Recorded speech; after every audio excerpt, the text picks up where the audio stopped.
Hello student, जय श्री महाकाल। तो कैसे हैं आप सभी लोग। उम्मीद करती हूँ सभी अच्छे होंगे, मस्त होंगे और स्वस्थ होंगे।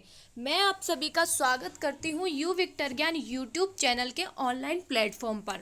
तो स्टूडेंट, आज के हमारे वीडियो में हम इस बात पर चर्चा करेंगे कि आप सभी को पता है राजस्थान एलडीसी की वैकेंसी आ चुकी है। तो 2024 राजस्थान एलडीसी की वैकेंसी आ चुकी है। तो हम इस वीडियो में बात करेंगे कि आपका जो स्टडी का टाइम होगा, स्टडी टाइम टेबल वो किस तरह से होगा, कैसे होगा, जिससे आपको ये जो एग्ज़ाम है उस एग्ज़ाम को क्लियर करने में आपको बहुत ज़्यादा आसानी हो सके। क्योंकि एग्ज़ाम तो बहुत सारे होते हैं और हम एग्ज़ाम भी देते हैं, लेकिन कभी कभी क्या है, टाइम मैनेजमेंट ना होने की वजह से हम उसको क्लियर नहीं कर पाते हैं। तो इसी वजह से आज हम राजस्थान एलडीसी के बारे में, एग्ज़ाम के बारे में फुल डिटेल से आपको पूरा बताएंगे कि आपको किस तरह से क्या स्टडी करनी है, कितने घंटे कौन से सब्जेक्ट को देना है, ताकि आपका जो एग्ज़ाम टाइम है उसमें जो आपका एनालिसिस का टाइम होता है वो बच सके। और जो एग्ज़ाम के टाइम पे यानी कि 2-3 घंटे का जो आपका एग्ज़ाम होता है उसमें आपको ज़्यादा सोचने का वक्त ना मिले और उसमें आपकी सिली मिस्टेक ना हो। क्योंकि मुझे एक चीज़ पता है स्टूडेंट कि लेस स्टडी मोर कन्फ्यूजन और मोर स्टडी लेस कन्फ्यूजन, यानी जितना ज़्यादा आप पढ़ेंगे उतना ही कम आपको डाउट होगा और जितना कम पढ़ेंगे उतना ज़्यादा डाउट होगा। तो आइए शुरू करते हैं हमारी वीडियो। और वीडियो को शुरू करने से पहले हमारे इस चैनल को सब्सक्राइब करके वीडियो को शेयर करिएगा स्टूडेंट। आपको पता है राजस्थान एलडीसी की 2024 की वैकेंसी आ चुकी है, जिसकी एग्ज़ाम डेट भी फिक्स है, अगस्त में होने वाला है। एलडीसी मतलब लोअर डिवीजन क्लर्क है और जिसकी पोस्ट है 4197, यानी 4197। बहुत ही शानदार पोस्ट है। और पोस्ट के साथ साथ इसकी जो क्वालिफिकेशन है वो है जिसने 12th पास का सीटी क्लियर किया हुआ है वही ये एग्ज़ाम दे सकते हैं स्टूडेंट। ठीक है, अब आगे बात करते हैं हम आपके एग्ज़ाम पैटर्न की कि किस तरह से एग्ज़ाम पैटर्न होने वाला है। टोटल मार्क्स होंगे 200, टोटल क्वेश्चन होंगे 300, यानी 200 आपके नंबर होंगे, जिसमें से आपकी टाइपिंग के अलग हैं। तो आपका मोटिव ये होना चाहिए कि आपका जो टारगेट है वो इस 200 में से 170 या 180 इतना लेके आना है। क्योंकि कंपटीशन बहुत टफ है और साथ में जिसने सीईटी का एग्ज़ाम दिया हुआ है वही लोग इसमें अपेयर करेंगे। और वो भी कौन से, जिन्होंने 15 गुना सीईटी में जो भाग ले, 15 गुना सीटी जिनका क्लियर हुआ है, यानी सीटी के 300 नंबर में से जिनके नंबर 150 से ऊपर थे। तो आप सोच सकते हैं कितने इंटेलिजेंट स्टूडेंट इसमें बैठेंगे। तो ऑब्वियसली बात है इसमें कट ऑफ भी बहुत हाई जाने वाली है। तो आपका टारगेट 150 से तो ऊपर होना ही चाहिए और साथ ही साथ 170 से और 180 के बीच होना चाहिए। ठीक है, ये तो हो गई एग्जाम के मार्क्स की बात। तो टोटल आपका मार्क्स होंगे इसमें 200, जिसमें क्वेश्चन होंगे 300। और वो किस तरह से डिवाइड है आप सभी लोगों ने पैटर्न तो देख ही लिया होगा कि चूंकि आप तैयारी कर रहे हैं। तो सबसे पहले हम एग्जाम पैटर्न और उसके सिलेबस की ही चेकआउट करते हैं। तो इसमें सब्जेक्ट आपको पता है साइंस, मैथ्स और जीके 3 सब्जेक्ट है। 150 क्वेश्चन है। 150 क्वेश्चन के साथ ही ये 100 नंबर का होने वाला है जो 3 घंटे का होगा और 1/3 की मार्किंग है। तो साइंस में आपको क्या पढ़ना है स्टूडेंट, सबसे पहले आपको फिजियोलॉजी साइंस पढ़नी है, यानी कि जिसमें स्केलेटल सिस्टम, एक्सेक्टरी सिस्टम, हार्ट का और डाइजेशन, ये सारी चीज़ें पढ़नी है। तो ये तो बेसिक है साइंस का, हर किसी एग्जाम में पूछा जाता है, भले ही सेंट्रल का हो या राजस्थान का। तो आपको वो जो साइंस के टॉपिक है फिजियोलॉजी साइंस, तो आपको पूरा अच्छे से कंठस्थ याद होना चाहिए। तो आप सबसे पहले तो वो पढ़ें। उसके बाद में फिजिक्स और केमिस्ट्री, फिजिक्स में जो रेज का टॉपिक है, ऑप्टिक्स का जो टॉपिक है उसका वेटेज ज़्यादा है तो वो पढ़ें। केमिस्ट्री में आपको केमिकल जो रिएक्शन है, केमिकल जो केमिस्ट्री है वो आपको अच्छे से क्लियर करनी होगी। तो साइंस में आपको सबसे ज़्यादा वेटेज तो बायो का रखना है, बायो के बाद फिजिक्स और देन आपको केमिस्ट्री रखना है। ठीक है, तो साइंस आप अच्छे से पढ़ लीजिएगा। उसके बाद में मैथ्स में देखो स्टूडेंट, सबसे ज़्यादा टाइम आपको मैथ्स में देना होगा, वो भी डेली का। क्योंकि मैथ्स में क्या चाहिए, प्रैक्टिस चाहिए। और वहाँ पर जो लड़ाई होगी आपकी वो पर क्वेश्चन के ऊपर होगी और साथ ही साथ पर मिनट की होगी। क्योंकि 150 क्वेश्चन का रेशियो आपको 3 घंटे में कवर करना होगा। तो क्वेश्चन करने से मतलब नहीं, हमें ये पता होना चाहिए कि क्वेश्चन आपके सही हो रहे हैं या नहीं।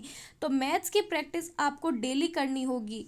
डेली आपको एक चैप्टर या फिर 2 दिन में एक चैप्टर आपको क्लियर करना होगा। और मैथ्स में भी सबसे ज़्यादा परसेंटेज, एवरेज, जो कि बेस माने जाते हैं मैथ्स के, इन 2 चैप्टर को क्लियर करना होगा अच्छे से। उसके बाद में जीके, जीके में आपका आता है हिस्ट्री, ज्योग्राफी और राजस्थान पॉलिटी। ज्योग्राफी और पॉलिटी को करना होगा। और हिस्ट्री में भी सबसे ज़्यादा जो वेटेज आता है आजकल वो होता है आर्ट एंड कल्चर का। तो दिन के जो 24 घंटे होते हैं स्टूडेंट, उन 24 घंटों में से आपको किस तरह से क्या करना होगा वो इस वीडियो में मैं आपको अच्छे से बताऊंगी। और हिंदी इंग्लिश का आपका एग्जाम होगा, आपको भी पता है। तो हिंदी इंग्लिश में सबसे ज़्यादा फोकस आपको वोकैब पर और ग्रामर पर, यानी हिंदी ग्रामर, जैसे कि शब्द शुद्धि, व्याकरण, विलोम, पर्यायवाची, इन टॉपिक पर फोकस करना है। और इंग्लिश में वोकैब, जैसे कि ईडियम फ्रेजल होगी, एंटोनिम सिनोनिम्स होगी, वन वर्ड सब्ट्रैक्शन हो गए, उनके ऊपर आपको कमांड बनानी है। और ये एक दिन में नहीं बनती स्टूडेंट, डेली प्रैक्टिस करनी होगी। आपको कम से कम 100 वोकैब तो डेली की याद करनी ही करनी होगी। डेली का टारगेट फिक्स कर लेना स्टूडेंट कि 50 तो इंग्लिश में एंटोनिम सिनोनिम्स डेली करने हैं और 50 ही हिंदी में पर्यायवाची और विलोम शब्द करने, याद करने हैं। तो इस तरह से ये आपका हो जाएगा। 75 क्वेश्चन होंगे, 150 टोटल क्वेश्चन, 100 नंबर के हो जाएंगे। 3 घंटे इसमें मिलेंगे और 1/3 की नेगेटिव मार्किंग होगी स्टूडेंट, ठीक है। तो आपका टारगेट क्या होना चाहिए? साइंस, जैसे कि अगस्त में अब एग्जाम होने वाला है, तो आपका ये जो मई है, मई तक आपकी कंप्लीट जो साइंस होनी है वो क्लियर हो जानी चाहिए। यानी आपके पास पूरा अप्रैल पड़ा है और पूरा मई पड़ा है। इन 2 महीनों में आपको पूरा थ्योरी का जो चीज़ है वो क्लियर होनी चाहिए। यानी साइंस, फिजिक्स, केमिस्ट्री, बायो, तीनों चीज़ क्लियर हो जानी चाहिए। जीके में हिस्ट्री, ज्योग्राफी, पॉलिटिकल, तीनों सब्जेक्ट को आपको अच्छे से कवर करना है। उसके अलावा हिंदी इंग्लिश की डेली की तो आपको वोकैब करनी है। और वोकैब में भी आपको इस तरह की वो आपको फिंगर ट्रिप्स पे याद हो जाए।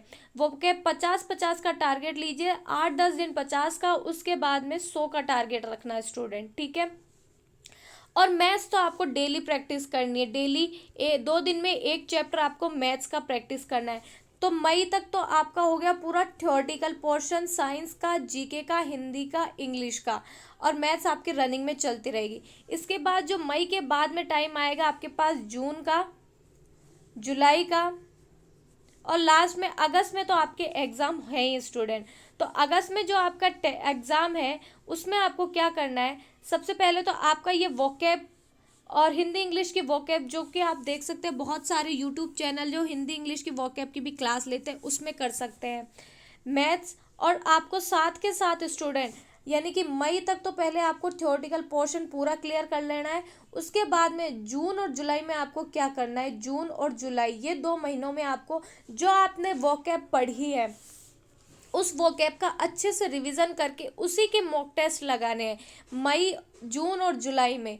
यानी अगस्त में आपको कुछ नहीं करना है, जून और जुलाई में आपको मॉक टेस्ट लगाने होंगे हिंदी इंग्लिश की वोकैब, ग्रामर, सब कुछ के, और मैथ्स में जितना पढ़ा है वो, और साइंस और जीके, इन सभी के आपको टेस्ट देने होंगे। या तो आप ऑफलाइन ज्वाइन कर सकते हैं, और टाइम अगर कम है आपके पास, आपका कोचिंग एरिया दूर पड़ता है, तो आप ये कर सकते हैं। और उसी के साथ साथ जो 15 जून का जो टाइम होगा स्टूडेंट, जून 15 जून के बाद में आपको 15 जुलाई, मैं सिर्फ 1 महीने के लिए बोल रही हूँ, आपको 15 जून से लेकर के और 15 जुलाई या फिर 20 जुलाई समथिंग, 20 जुलाई तक आप टाइपिंग की क्लास ज्वाइन करिएगा स्टूडेंट। क्यों? क्योंकि 1 महीने में क्या है, इसमें आपको पता है बहुत फास्ट टाइपिंग चाहिए। टाइपिंग का रेशियो क्या है? 10 मिनट में आपको 25 लेटर इसमें टाइप करने होंगे। और इसके अलावा आपको ऐसे भी लिखना होगा। इंग्लिश में भी सेम प्रोसेस होता है, 10 मिनट का टाइम, तो 50 और 50 100 नंबर का ही हो गया। तो टोटल जो एलडीसी का नंबर है वो 300 होगा। इस 300 में से आपकी लास्ट मेरिट कट ऑफ निकलेगी। कई बार क्या होता है स्टूडेंट, रिटर्न मार्क को रिटर्न में आपके 200 मार्क्स में से आ जाते हैं 180, लेकिन टाइपिंग में आपके रह जाते हैं मार्क्स, तो उसीलिए आपका ये चीज़ क्लियर नहीं हो पाता है। तो 1 महीने के लिए आप अपनी टाइपिंग शुरू कर सकते हैं। उसमें आपकी क्या होगी, सबसे पहले तो ग्रिपिंग बनेगी। ग्रिपिंग बनने के बाद आपकी जो एफिशिएंसी है वो थोड़ी ठीक हो जाएगी, जो कि आगे आपको काम आएगी। अगस्त में एग्ज़ाम होने के बाद आप रिजल्ट का वेट बिल्कुल मत करिएगा स्टूडेंट, बहुत बड़ी गलती हो जाएगी। अगस्त में एग्ज़ाम होने के 2-3 दिन बाद जब आपको लगे कि हाँ आप सिलेक्शन प्रोसेस के बिल्कुल सटीक पर हैं, तब आपको अगस्त में ही, जब आपके एग्ज़ाम दिन के 2-4-5 दिन बाद जब आप रेस्ट कर लें, आप फ्री माइंड होकर के वापस अपनी टाइपिंग की क्लास रीजॉइन कर सकते हैं। मैंने 15 जून से और 15 जुलाई का टाइम क्यों बताया, क्योंकि उस टाइम आपका जो थ्योरी का जो मैटर था, थ्योरी वो क्लियर हो चुकी होगी आपकी, आपने मॉक टेस्ट बहुत सारे दे लिए होंगे, तो उससे आपका कॉन्फिडेंस आ जाएगा। तो कॉन्फिडेंस आने के बाद अब आपको टाइपिंग सीखनी है 1 महीने के लिए। 1 महीने जब आप सीख लेंगे, तो आप जब अगस्त में टाइपिंग सीखने जाएंगे तो आपको नया नहीं लगेगा, क्योंकि टाइपिंग बहुत टफ होती है। जिसने पहली बार कंप्यूटर को या फिर कीपैड को हाथ में लिया होता है, उसको पता ही नहीं चलता कि क्या अक्षर होते हैं, अंगुलियां सूज जाती है स्टूडेंट टाइपिंग करते टाइम पे। और एलडीसी की टाइपिंग बहुत टफ होती है राजस्थान के पॉइंट ऑफ व्यू से। तो अगस्त में जब आप टाइपिंग के लिए जाएंगे तो आपका बेस तो क्लियर हो चुका होगा, फिर आपको सिर्फ अपनी एफिशिएंसी बढ़ानी होगी, यानी कि अपनी स्पीड को आपको डेवलप करना होगा, जो कि डेली प्रैक्टिस से आप कर ही लेंगे। तो आपका शेड्यूल क्या होना चाहिए, हिंदी और इंग्लिश की वोकैब, यानी आज से ही 1 अप्रैल से, जिन्होंने भी अभी तक तैयारी शुरू नहीं करी है वो अब भी तैयारी शुरू कर सकता है। 1 अप्रैल से इंग्लिश और हिंदी की वोकैब डेली पढ़नी है, मैथ्स आपको डेली पढ़नी है, थ्योरी जो है जीके और साइंस की थ्योरी आपको डेली पढ़ के कवर करनी है, ठीक है। तो मई तक आपको ये पूरा अच्छे से, यानी कि पूरे 2 महीने, मई लास्ट तक 31 मई तक आपको पूरे थ्योरेटिकल चैप्टर अच्छे से याद होना चाहिए। जून जुलाई में आपको टेस्ट सीरीज देनी है, टेस्ट सीरीज में मॉक टेस्ट लगाने हैं, खूब सारे प्रीवियस ईयर के क्वेश्चन करने हैं। जून के बाद में आपको जुलाई में और 1 महीने तक आपको टाइपिंग सीखनी है। और उसके बाद स्टूडेंट अगस्त का जो टाइम आएगा उसमें आप बिल्कुल भी टेस्ट मत दीजिएगा, उसमें आप अपनी थ्योरी को बिल्डअप कीजिएगा। यानी जब आप टेस्ट देंगे तो आपको पता चल जाएगा कि कौन से चैप्टर में आपको क्या मिस्टेक है, क्या चीज़ आपकी कमज़ोर है, क्या चीज़ वीक है, तो उसके बारे में आपको पता चल ही जाएगा।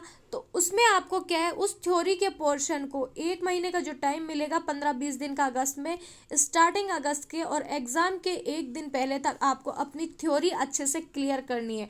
अगर यही रणनीति आप अपने एग्ज़ाम के लिए अपनाएंगे स्टूडेंट, तो मैं आपको 100 नहीं 1000% की गारंटी देती हूँ कि आपका सिलेक्शन होने से कोई नहीं रोक सकता है। तो उम्मीद करती हूँ ये सेशन आपके लिए बहुत यूज़फुल होगा और आपको बहुत पसंद आया होगा। तो इस वीडियो को ज़्यादा से ज़्यादा अपने सभी फ्रेंड्स में शेयर करना जो भी एलडीसी की प्रिपरेशन कर रहे हैं, ताकि उनको भी टाइम मैनेज करने में ज़्यादा दिक्कत ना हो। और इस चैनल को सब्सक्राइब करिएगा। Thank you so much.